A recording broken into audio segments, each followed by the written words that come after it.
మద్యం సేవించి వాహనం నడిపితే ఎంతో ప్రమాదమని వరంగల్ డీసీపీ కవిత అన్నారు. వరంగల్ నగరంలోని వెంకటేశ్వర గార్డెన్స్లో మట్టెవాడ పోలీసుల ఆధ్వర్యంలో అరైవ్ అలైవ్ మరియు యాంటీ డ్రగ్ అనే అంశంతో వాహనదారులకు మరియు వాళ్ళ తల్లిదండ్రులకు ఇంటరాక్షన్ కార్యక్రమం నిర్వహించారు. ముఖ్యంగా యువత మద్యానికి బానిసై చెడు అలవాట్లు అలవర్చుకుంటున్నారని, మద్యం మత్తులో వాహనాలు నడిపి ప్రమాదాలకు గురై కుటుంబాన్ని అనాథగా చేస్తున్నారని, ఎవరు కూడా మద్యం సేవించి వాహనం నడపకూడదని, మద్యం సేవించి పట్టుబడిన వారికి వారి కుటుంబ సభ్యుల మధ్య కౌన్సిలింగ్ నిర్వహించి ఇక మీదట మద్యం మరియు డ్రగ్స్కి దూరంగా ఉండాలని సూచించామని వరంగల్ డీసీపీ కవిత అన్నారు. జరగకుండా నా కర్తవ్యాలను శ్రద్ధతో అంతఃకరణ శుద్ధితో నిర్వహిస్తానని, రోడ్డుపై ప్రయాణించేటప్పుడు ట్రాఫిక్ నియమాలను ఉల్లంఘించనని, ప్రమాదం కానీ లేకుండా ప్రజలందరూ మన రోడ్లపై సురక్షితంగా ప్రయాణం చేయడానికి సహకరిస్తానని దృఢ సంకల్పంగా ప్రమాణం చేస్తున్నాను. Thank you sir, thank you very much sir.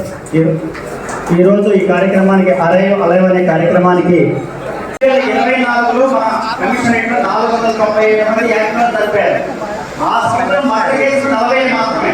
2024 సంవత్సరం మా కమిషనరేట్ లో యాక్సిడెంట్ లో చనిపోయిన వాళ్ళు 497. ఆ సంవత్సరం మర్డర్ కేసు మన కమిషనరేట్ 3 జిల్లాలు చనిపోయిన వాళ్ళు 39 మంది మాత్రమే. అంటే మర్డర్ కేసుకి యాక్సిడెంట్ కేసు ఎన్ని రేట్లు ఉందో మీరే గమనించండి. యాక్సిడెంట్ కేసు మనకంతా కొద్దిపాటి జాగ్రత్తలు తీసుకొని ప్రయాణం చేసినట్లయితే ఈ 450 జీరో కూడా చేయొచ్చు. మనం ప్రయత్నం చేస్తే రోజు జాగ్రత్తలు తీసుకుంటే మన ప్రాణాన్ని మనం కాపాడుకోవచ్చు. సేమ్ టైం మీదనే కాన్సన్ట్రేషన్ పెట్టాలి.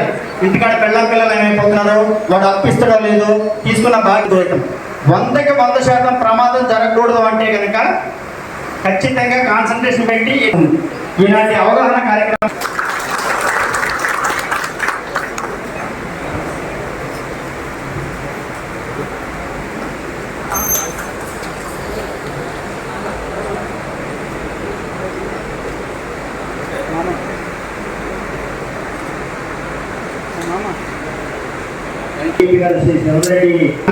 మన ప్రేమించే వ్యక్తులు, మనకు అత్యంత కావాల్సిన ఆప్తులు. ఎందుకంటే కుటుంబానికి నీకంటే ఎక్కువ ఎవరు లేరు. సో ఇట్లాంటి వాళ్ళు ఇంటి దగ్గర బయటే వాళ్ళ ప్రోగ్రాం చేపట్టడం జరిగింది.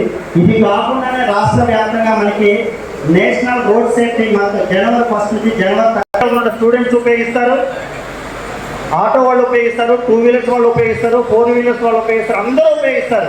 రోడ్ అనేది అందరికీ సంబంధించింది. సో అందరూ దీంట్లో అవేర్నెస్, చిన్న నాలెడ్జ్ ఇది. ట్రాఫిక్ సంబంధించి మనం ఇందాక అనుకున్నట్టుగా సేమ్ ఉన్నాయి, ట్రాఫిక్ బోర్డ్స్ ఏమున్నాయి, రోడ్డు ఎటుగా ఉంది ఎక్కుందనేది కూడా మనం గమనించగా ప్రయాణం చేసినట్లయితే చాలా మంది రోడ్ సింబల్స్ తెలియదు. మన రోడ్డు మీద ప్రయాణం చేస్తే రోడ్డు చాలా సింబల్స్ కనిపిస్తాయి మనకి, కానీ వాటి గురించి మనం ఎవరో పట్టించాం. కొన్ని ట్రయాంగిల్ రూపంలో ఉంటాయి, కొన్ని రౌండ్గా ఉంటాయి, కొన్ని స్క్వేర్ రెక్టాంగిల్ రూపంలో సేఫ్టీగా ఉంటాయి, సేఫ్టీగా ఉంటాయి. నమస్కారం. ఈరోజు మన డీజీ గారు అదేవిధంగా వరంగల్ సిపి గారు ఉత్తర్వుల మేరకు దాదాపు 250 మంది డ్రంక్ అండ్ డ్రైవ్లో పట్టుబడిన వాళ్ళు, వాళ్ళతో పాటు కుటుంబ సభ్యులకు కూడా ఇక్కడ మనం కౌన్సిలింగ్ ప్రోగ్రామ్ చేయడం జరిగింది. ఇది అరైవ్ అలైవ్లో కార్యక్రమంలో భాగంగా చేసినాం. దీన్ని ముఖ్యంగా ఇప్పుడు చెప్పొచ్చిందంటే తాగి రోడ్డు ఎక్కకండి, డ్రైవ్ చేయకండి, ఇక్కడి నుంచి క్షమించిన రోజులు పోయినాయి. మనము వ్యక్తిగతంగా మీరు ఎవరైతే బండి డ్రైవ్ చేస్తారో వాళ్ళు రిస్టర్న్ కావాల్సిందే, రూల్స్ ఫాలో కావాల్సిందే. ఎవరో దొరుకుతారో ఏదో ఆపుతారో మర్చిపోండి. ఇక్కడి నుంచి ఎటువంటి అంటే మీరు అబ్జర్వ్ చేస్తుంటారు, ట్రాఫిక్లో ట్రాఫిక్ చేంజెస్ వచ్చినాయి ఎంటైర్ స్టేట్లో. మీన్స్ ఏంటంటే మనము ఎట్టి పరిస్థితుల్లో ట్రాఫిక్లో ఎటువంటి పైరలకు ముందు నడవు. మీరు బండి ఎక్కారా అంటే దానికి కరెక్ట్గా పేపర్స్ అనేవి లేవా, దాని కండిషన్ ఎలా ఉందని చెక్ చేసుకొని డాక్యుమెంట్స్ అన్నీ కూడా చూపించే విధంగా. తాగి డ్రైవ్ చేస్తే ఎవరు మమ్మల్ని కాపాడుతారు, ఎవరు అయితే ఫోన్ చేస్తే బండి ఇస్తారు, రాజకీయాల నాయకులు చెప్తారు, పథకాలు చెప్తారు చెప్పేసి వాటి మర్చిపోండి. అటువంటి వాటికి ముందు రాస్కారం లేదు. ఇది మీరు ఒక ముందు మీరు అవేర్నెస్ చేసే భాగమే అది. నెక్స్ట్ దీని తర్వాత ఎటువంటి పైరవులు కూడా యాక్సెప్ట్ చేయరు, ఎటువంటి ఇబ్బంది ఉండదు. కావాల్సిన ఎటువంటి సహాయం నేను చేస్తాను. దానికోసం అవేర్నెస్ క్యాంప్స్ కండక్ట్ చేస్తాను. దయచేసి దాన్ని గుర్తించాలా.